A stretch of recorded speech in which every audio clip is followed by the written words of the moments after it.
The recruitment poster peeled off the wall before Dale Harmon could finish reading it.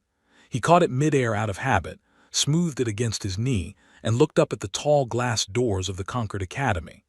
Cold wind moved through the docking bay behind him, carrying the smell of metal and ice.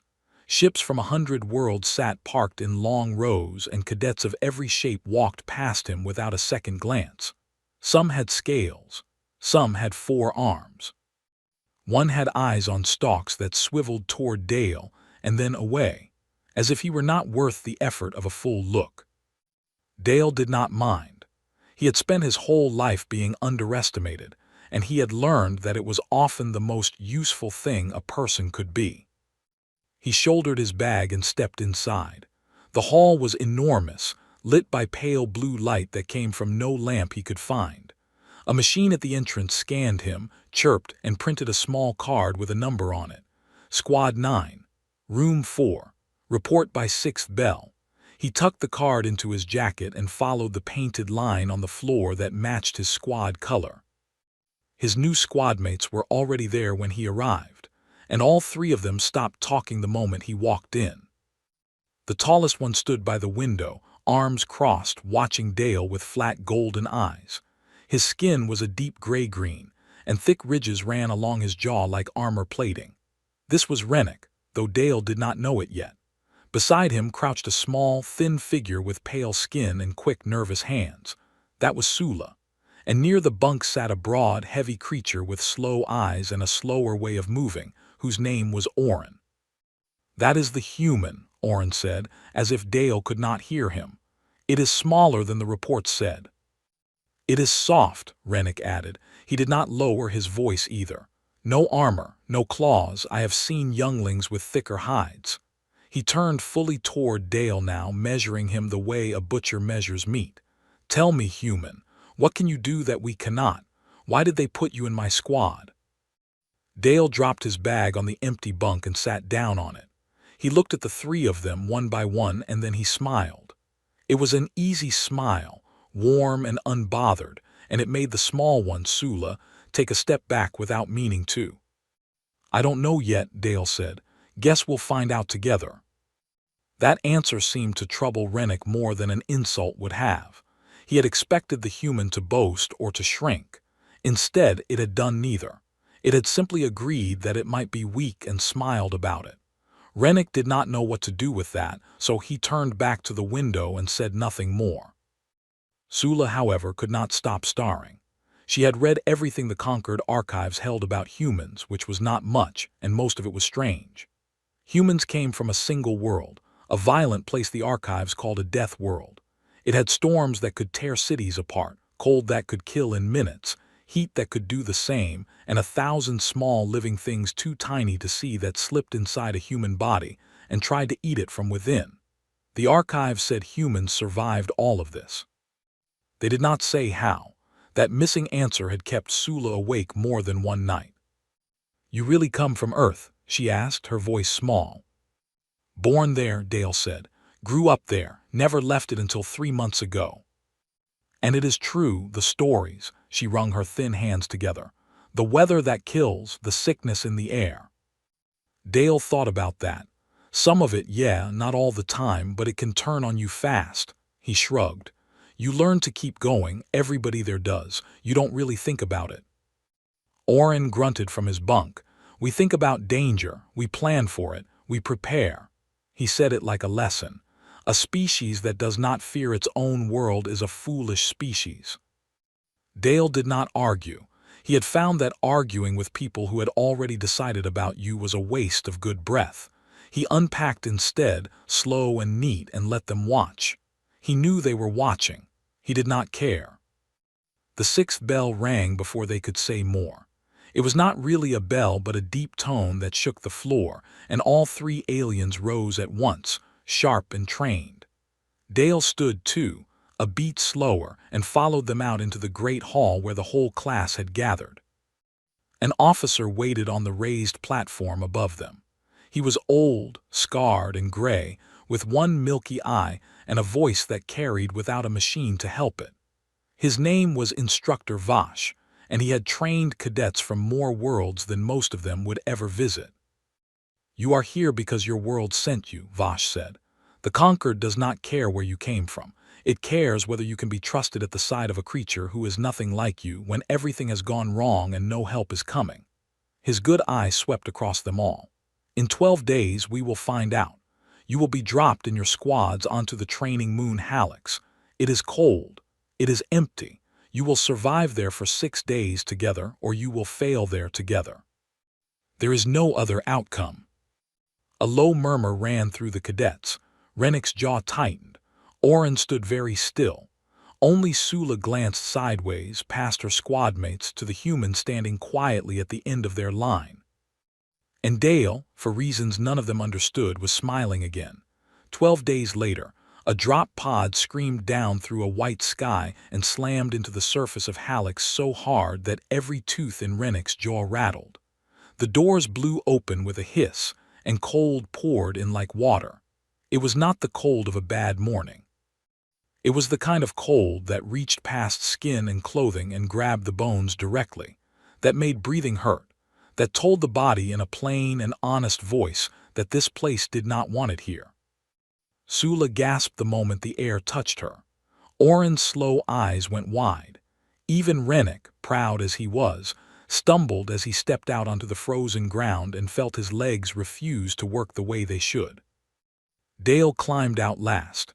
He pulled his hood up, tightened his gloves, and looked around at the endless white plain and the gray mountains far off.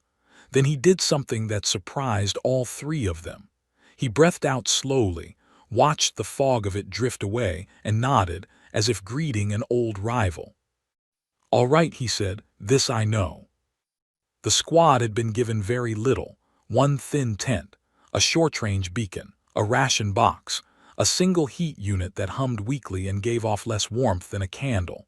The plan, on paper, was simple: survive 6 days, keep the beacon safe, wait for the extraction ship on the 7th dawn. But paper plans, Dale knew, had a way of falling apart the moment the real world got its hands on them. Rennick took charge at once because that was who he was. "We move to the ridge," he said, pointing at a rise in the distance. "High ground. We see danger before it comes." "Ridge is exposed," Dale said quietly. "Winds coming off those mountains. We'll freeze up there." Rennick turned on him. "You question me on my first order." "I'm not questioning you." Dale kept his voice calm. "I'm telling you what the wind does. Feel it. It's already picking up. On that ridge it'll be twice this strong, and there's nothing to block it. We want low ground, something with a wall of rock at our backs." For a moment Rennick looked ready to argue simply to prove he could. But Oren, who had been standing quietly with his back to the wind, spoke first. "The human is right about the wind," he admitted, slow and unwilling. "I can feel it strengthening. The ridge would kill us." Rennick's jaw worked. Then he pointed sharply at a low shelf of rock half a mile off. "There, we shelter there. And human, if you are wrong, you will carry the tent for the rest of this exercise." "Deal," said Dale. He was not wrong. By the time they reached the rock shelf, the wind had turned into something with teeth, screaming across the open plain and throwing loose ice into the air like sand. Behind the rock it was still bitter, but survivable. Dale set to work without being told, showing Sula how to pack snow against the tent walls to trap warmth, showing Oren how to angle the heat unit so its small breath was not wasted. He moved like a man who had done this before, and in a way he had. He had camped in winter mountains as a boy. He had been lost once at 14 for a full night in a blizzard, and had walked out at dawn cold to the marrow but alive. He did not tell them that story. He only used what it had taught him. Sula watched his hands and copied them, and slowly her shivering eased. "You are not afraid," she said. It was half a question. "Course I'm afraid," Dale said, tucking the last of the snow into place. "Being afraid keeps you sharp. You just don't let it drive." He glanced at her. "Fear's a passenger, not the pilot." She turned that sentence over in her mind and decided she would remember it. They survived the first day and the second. The cold never left, but they learned to live inside it. Rennick grew quieter, watching the human do 100 small things right, and adding a little that he could not find fault in any of them. Oren, who trusted actions more than words, began to hand Dale tools without being asked. Only the true test still waited, though none of them knew how close it was. It came on the third day. Oren was gathering loose ice to melt for water when the ground gave way beneath him. A crack ran across the white surface with a sound like breaking glass, and suddenly the big alien dropped, arms flailing, into a hidden crevasse that had been waiting under a thin skin of snow. He caught the edge with one hand. Below him was darkness that went down farther than the light could reach. Sula screamed. Rennick lunged, but he was too far. Only Dale was close, and Dale did not think. His body simply moved the way it had been trained by a lifetime on a world that punished slow reactions. He threw himself flat on the ice, grabbed Oren's thick wrist with both hands, and held on with everything he had. The ice bit into his chest through his suit. His arms burned. Oren was heavy, far heavier than Dale, and for one terrible second Dale felt himself sliding toward the edge with him. Then Rennick was there, and Sula, all of them pulling together, and slowly, painfully, they hauled Oren up out of the dark and onto solid ground. The four of them lay in the snow, breathing hard, saying nothing. Oren stared at the human who had reached him first. He did not have words yet, but something behind his slow eyes had changed. And then above them the sky flickered. The beacon in Dale's pack let out a single sharp whine and went dead. Far off, the low hum of the extraction relay, the sound they had barely noticed until now, faded into silence. Dale sat up slowly and looked at the dead beacon in his hand. For the first time, his easy smile was gone. A dead beacon does not look like much. It is a small box, cold and quiet in the hand, and yet the sight of it drained the color from 3 alien faces all at once. Sula understood first. Her quick mind ran ahead of the others and arrived, shaking at the truth. "That is not a drill fault," she whispered. "The relay is gone, the extraction signal, it is gone, they cannot hear us, they will not know where to come." Rennick snatched the beacon from Dale's hand and turned it over, pressing every control as if force could wake it. Nothing happened. The little box stayed silent. He pressed harder and still nothing, and for the first time since Dale had met him, the proud squad leader looked lost. "This is a test," Rennick said, but his voice had cracked. "It must be a test. They are watching. They would not leave us here to die." "Maybe," Dale said. He was already thinking past the fear, the way a person does when panic is a luxury they cannot afford. "But we can't bet our lives on maybe. We plan like it's real. If we're wrong and it's just a test, we lose nothing. If we're right and it's real, planning is the only thing that keeps us breathing." Oren, still shaken from the crevasse, pushed himself upright. "Then what do we do, human?" They all looked at Dale.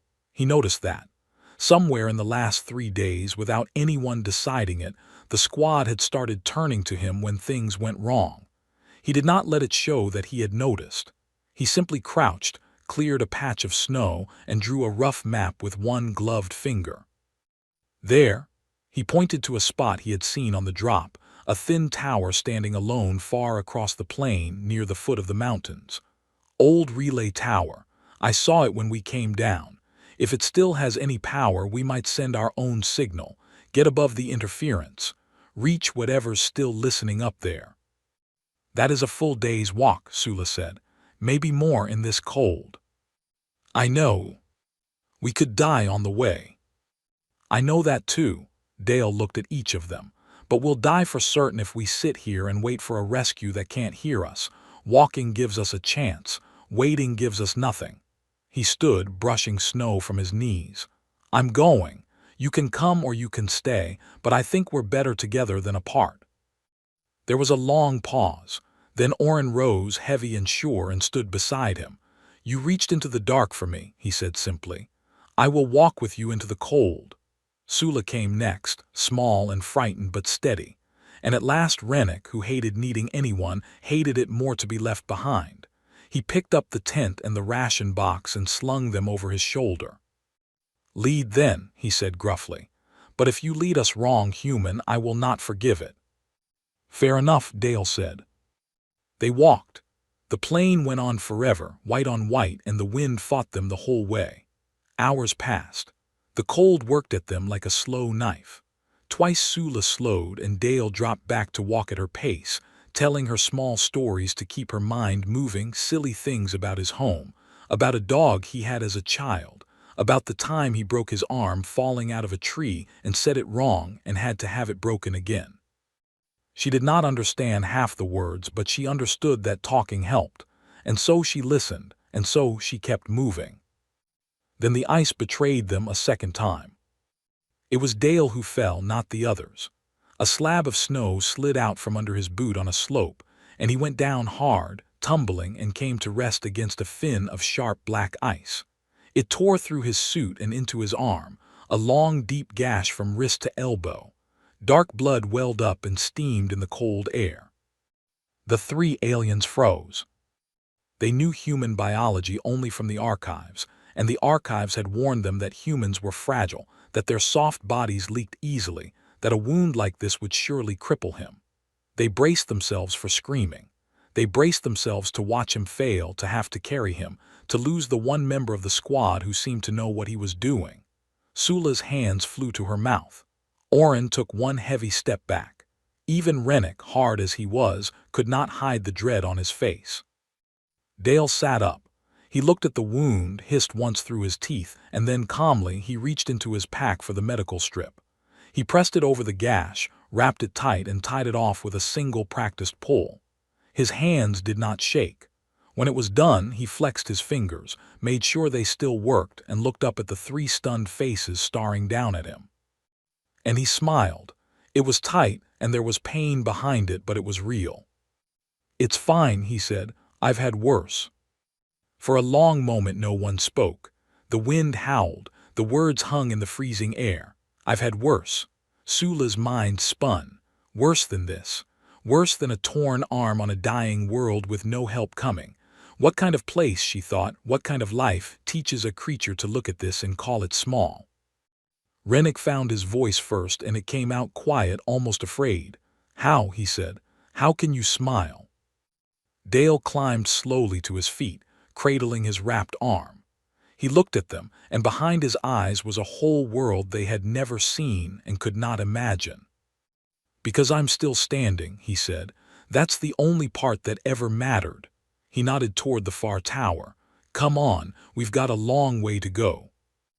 The storm found them before the tower did.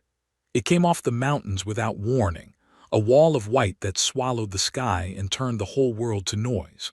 One moment the far tower was a thin, dark line against the horizon.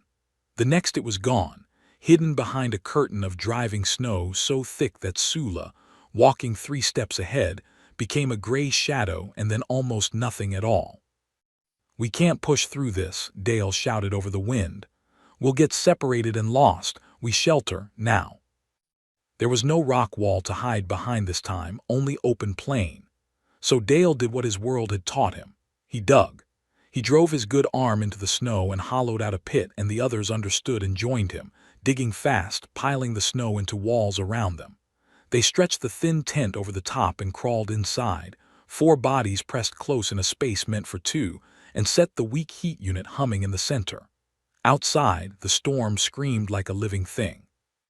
Inside, in the small dark, it was almost quiet. Hours passed. There was nothing to do but wait, and nothing to do while waiting but talk. And so, at last, the questions came. It was Oren who asked, in his slow and honest way. "Human, on the ice you said you have had worse. I have thought about this for hours, and I do not understand it. What could be worse than a torn body on a world that wants you dead? Your kind is soft. The archives say so. How are you here at all?" Dale was quiet for a while. The heat unit glowed between them. When he spoke, his voice was low and even. "The archives got it wrong," he said. "Not on purpose. They just measured the wrong thing. They looked at our bodies and said weak, thin skin, no claws, no armor, slow to heal, and they were right about all of it." He shifted his wrapped arm. "We are soft. Compared to you 3, I'm made of paper. If it was just about strength, my whole species would have died out a long time ago." Then how? Sula asked. It was the question that had kept her awake for years. Because we don't quit. Dale said it simply, like it was the most ordinary thing in the world. That's the whole secret. There's no trick to it. Our world threw everything at us. Cold that kills, heat that kills, storms, sickness, hunger, animals bigger than this tent with teeth like knives. And we were slow and soft and had none of the right tools. So we made tools. We made fire. We made shelter. And when one of us fell, the others didn't leave him. They picked him up and carried him and kept walking. That's it. That's all we are. We're the ones who kept walking when it made no sense to keep walking. The tent was silent except for the storm. When I said I've had worse, Dale went on, quieter now, I meant it. I've been colder than this. I've been more hurt than this. I lost people I loved and got up the next morning anyway because there was nothing else to do. Everybody on my world has. It's not brave. It's just normal. Where I'm from, giving up isn't a thing you're allowed to do. So you don't. You just don't. Rennick had said nothing this whole time. Now in the dark he spoke, and his hard voice had gone strange and rough. I doubted you, he said. From the first hour, I told myself it was because you were weak, but that was a lie. He stared at the glowing heat unit. I doubted you because I was afraid. Afraid I would fail this test in front of a creature I thought was beneath me. Afraid of being seen as small. I made you carry my fear, and you never once threw it back at me. I know, Dale said gently. It's all right. It is not, Rennick said, but I will make it right. Oren spoke then and admitted, heavy and slow, that he had never in his life expected to respect a human, and that he did now fully and was not ashamed of it. And Sula, in a very small voice, told them her own secret. That once, years ago, in a lesser crisis, she had frozen, had locked up with fear while others acted and someone had been hurt because of it. That she had carried that shame ever since. That she had trained as a medic to be sure she would never freeze again, and that a part of her had come on this exercise terrified she still might. You didn't freeze, Dale told her. When Oren fell, you were pulling before I was. When I cut my arm, you were already reaching for your kit. You're not that scared kid anymore. You just haven't let yourself see it yet. Sula did not answer, but in the dim glow of the heat unit, her eyes were wet. Dale kept them awake through the worst of it. He had learned that too, somewhere long ago, that in true cold sleep is the thing that kills you, that the body wants to drift off warm and never wake. So he talked. He told stupid jokes until Oren rumbled with something that might have been laughter. He made them sing him the marching songs of their own worlds, and he tried to sing along and got every word wrong, and even Rennick cracked a thin smile at how badly the human butchered the ancient war chant of the Torvani. Hour after hour, he refused to let a single one of them slip away into the dark and the cold. He kept their spirits burning because he knew that spirit, more than the little heat unit, was what would carry them to dawn. And dawn did come. The screaming outside faded, then softened, then stopped. Dale pushed open the frozen tent flap, and pale gray light spilled in, and the world beyond was still and white and silent. There across the quiet plain, no longer hidden, stood the tower, up close. The tower was worse than it had looked from far away. It rose out of the frozen ground like the bare bones of some dead machine, a tall skeleton of dark metal furred over with a thick coat of ice. Half its lower ladder had rusted away. What remained climbed up and up into the pale sky, slick and cruel, toward a small platform at the top where the signal dish still clung, crooked but whole. Sula scanned it with the reader on her wrist and let out a slow breath. There is power, she said. Barely. Enough for one transmission, maybe two, if we can reach the dish and turn it toward the sky. She looked up the long, icy climb and swallowed. If. Then someone climbs, Dale said. He said it the way he said everything, plainly, already stepping toward the ladder, already deciding it would be him. He gripped the first frozen rung with his good hand and tested his weight. His wounded arm throbbed under its wrapping, but it held. A heavy hand closed on his shoulder and pulled him back. No, said Oren. Dale looked at him, surprised. You reached into the dark for me, Oren said. You wrapped your own wound and smiled so we would not be afraid. You kept us awake through the night. You have carried this squad since the first hour." His slow eyes were steady. "You will not climb that tower alone, not while I stand here." "He is right," Rennick said, stepping up beside them. And this was the strangest thing of all, stranger than the cold or the storm or the dead beacon, because the proud creature who had doubted Dale from the start now stood shoulder to shoulder with him at the foot of the tower. "We are a squad. The instructor said it. We survive together or we fail together. There is no version of this where the human climbs and the rest of us watch." He almost smiled. "You taught us that. Now live by it." So they climbed together. It was slow and terrible work. Rennick went first, testing each rung, breaking away the worst of the ice with the butt of his tool so the others could grip. Dale came behind him, one arm weak, moving carefully. Oren followed, huge and sure, ready to catch anyone who slipped. Sula came last, light and quick, her medical kit strapped tight across her back. The wind returned as they rose, weaker than the storm but strong enough to pluck at their clothes and whisper that the ground was very far below now. Halfway up, disaster nearly took them. A rung snapped under Dale's boot without a sound of warning. One moment he had footing. The next his legs swung out into empty air, and his wounded arm, weak and slow, could not hold his whole weight on the frozen rung above. His grip began to slide. For one white, roaring instant, Dale Harmon looked down at a very long fall and understood exactly how it would end. Then Oren's massive hand clamped around his ankle like a vice, and Rennick's fist closed over his wrist, and the two of them held him, straining in the screaming wind, until his boots found metal again and his lungs remembered how to breathe. He hung there a moment, shaking, pressed flat against the icy tower. "I've got you," Oren said from below. "I have you, human, we do not let go." "Yeah," Dale managed, and to his own surprise he laughed, a rough, breathless laugh. "Yeah, I'm learning that." They reached the top. The platform was small and tilted, barely room for the four of them, with the crooked dish hanging over the long drop.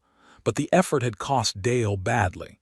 The strain had torn his wound open again beneath its wrapping, and fresh blood was seeping through, and his face had gone gray. His hands, when he reached for the dish controls, would not stop trembling. Sula did not freeze.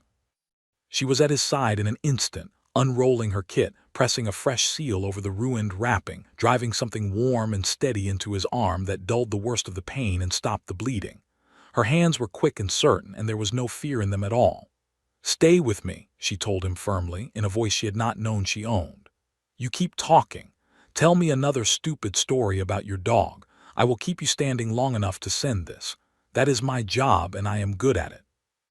And she was.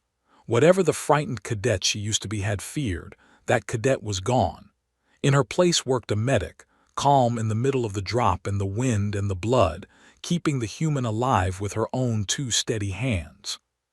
Together they turned the dish toward the open sky. Rennick forced the frozen controls. Oren braced the whole leaning platform with his shoulder so it would not tip them all into the void. And Dale, steadied by Sula, pressed the final switch. For one endless second, nothing.